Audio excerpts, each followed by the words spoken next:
The moment the emergency klaxons began howling through the freighter Iron Pledge, Captain Virek knew someone had ruined his life. That alarm wasn't for fires or engine faults. It was reserved for catastrophic errors, the kind that got ships boarded, seized, or erased from registries. Virek stormed toward Cargo Bay 3, his four hearts hammering in uneven rhythm, already rehearsing the speech he would give before spacing whichever crew member caused this. He found First Loader Jarn standing frozen beside an open crate, his frilled skin drained of color. In his arms was a small, soft pink creature wrapped in thermal cloth, emitting a piercing wail that stabbed directly into Virek's skull. "Tell me," Virek said slowly, dangerously calm, "that is not what I think it is." Jarn swallowed. I bought it on Dock 12. Vendor said it was a harmless mammalian exotic. Low maintenance. Made noise when hungry." The creature chose that moment to scream louder. Virek felt all four hearts drop. "That," he whispered, "is a human child." Silence fell so hard it felt physical. Somewhere behind them, someone dropped a tool. "You stole," Virek continued, voice shaking now, "a human infant?" "I didn't steal it," Jarn protested weakly. "I paid credits." "You idiot," Virek hissed. "You absolute evolutionary mistake. Humans don't sell their young." The ship medic, Thessa, pushed forward, scanner already active. One glance made her recoil. Female. Less than 1 standard year. Healthy. Crying because she's terrified. She looked at Virek, eyes wide. "Captain, humans go to war over this." "I know," Virek croaked. "They erased the Velnari fleets because pirates took one colony child." "How many ships did the Velnari have?" someone whispered. "Thousands," Virek replied. "Now they have museums." The child's face reddened as her cries intensified, tiny fists clenched with shocking strength. Virek backed away as if facing a live explosive. "Seal this bay. Contact human authorities immediately. No delays." Before anyone could move, the comm console chimed. "Incoming priority signal." The identifier made Virek's blood freeze solid. "Terran Defense Coalition, Priority Alpha." Jarn looked at the child in his arms and whispered, "We're going to die, aren't we?" Virek closed his eyes. "No," he said grimly. "We're going to wish we had." Virek accepted the transmission with a trembling claw. The hologram resolved into a human woman wearing the black and silver insignia of the Terran Defense Coalition. Her posture was relaxed, her expression neutral, which somehow made everything worse. "This is Commander Elise Grant of the TDC Cruiser Vigilant," she said evenly. "Captain of the Iron Pledge, our sensors indicate you are currently transporting human biological property removed from Station 12. We are requesting immediate compliance." Virek cleared his throat. "Commander, there has been a catastrophic misunderstanding. My crew believed the child was non-sapient livestock." Grant blinked once. Slowly. "Your crew believed a human baby was livestock." "Yes," Virek admitted. "We are very stupid." Behind him, Thessa held the still screaming infant, attempting soothing motions she clearly didn't understand. "You have 12 hours, Grant continued calmly, "to reach rendezvous point Sigma 7. You will deliver the child unharmed, fed, clean, and psychologically stable." Her eyes hardened. "If you are late, if she is injured, or if she is distressed beyond normal parameters, I will personally ensure your ship is dismantled in a manner studied by future engineering students." "Yes, Commander," Virek said instantly. The transmission ended. The bridge erupted into controlled chaos. 12 hours. Jarn wailed. "We don't even know what humans feed their young." "Milk?" Thessa snapped, scanning rapidly. "Specially prepared formula. We need it immediately." Virek barked orders. "Navigation maximum safe speed. Logistics, locate infant supplies. Medical, keep her alive." He turned on Jarn, eyes blazing. "And you are not leaving my sight." Hours blurred together in frantic motion. Crates were torn open. Tutorials were pulled from the human datanet. The entire senior crew stood around Thessa as she attempted feeding procedures like a bomb defusal. "You hold her head like this," Thessa instructed. "Human infants have weak neck muscles. They conquer galaxies but can't lift their heads," the weapons officer muttered. "Quiet," Virek growled.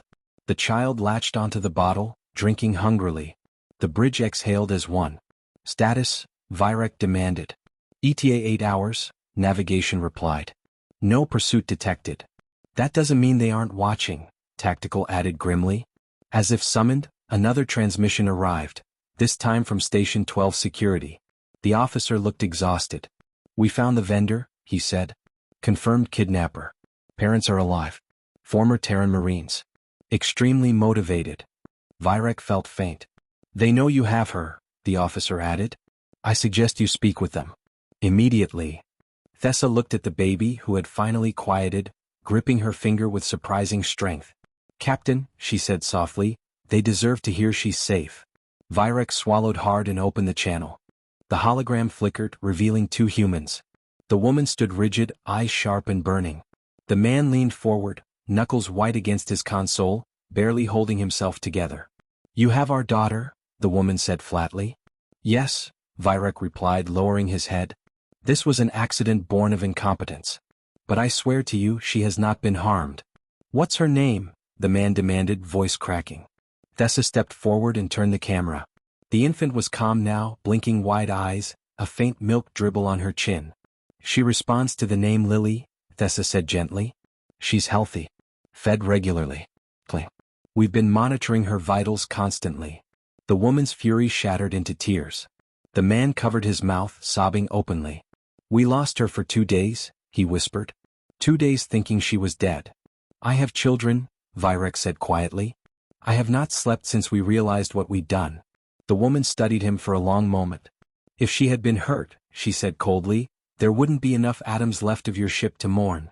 Understood, Virek said. I would expect nothing less. Silence stretched, broken only by Lily's soft coo. We're meeting Commander Grant at Sigma 7, Virek continued. We will be early. The woman nodded slowly. Thank you, for keeping her safe.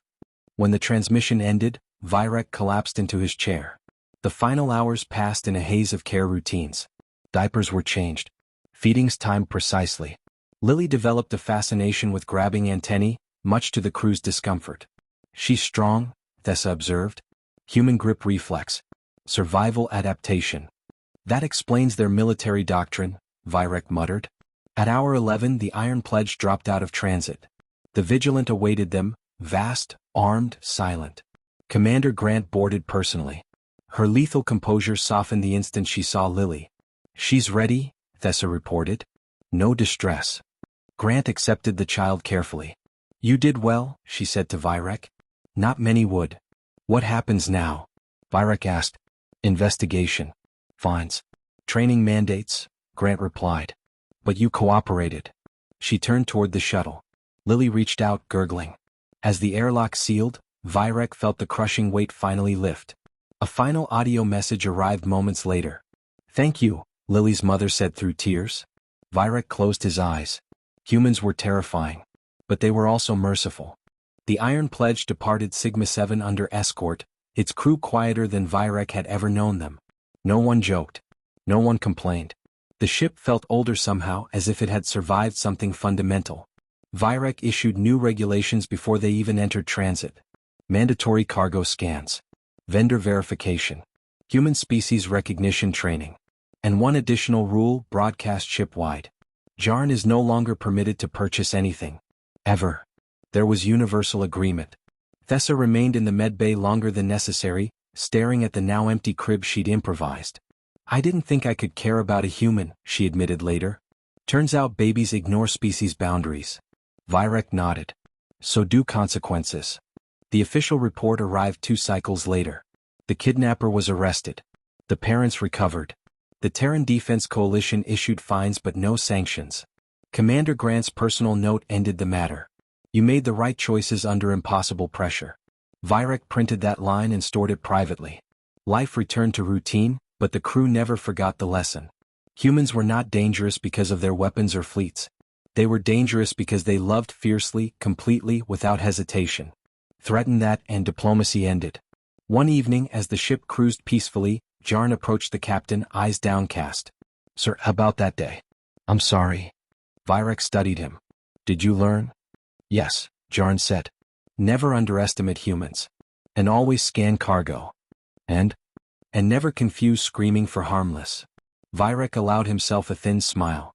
Somewhere light years away, a human child slept safely in her parents' arms, never knowing how close the galaxy had come to disaster. And aboard an unremarkable cargo ship, an alien crew understood something vital. HFY wasn't about humans being unstoppable monsters. It was about this: they would cross hell itself for their children, and forgive those who helped bring them home. Virek leaned back in his chair as stars stretched into lines. "Set course," he said calmly. "And let's never ever repeat this experience." The Iron Pledge vanished into hyperspace, carrying with it a lesson written not in blood or fire, but in milk bottles, diapers, and mercy earned the hard way.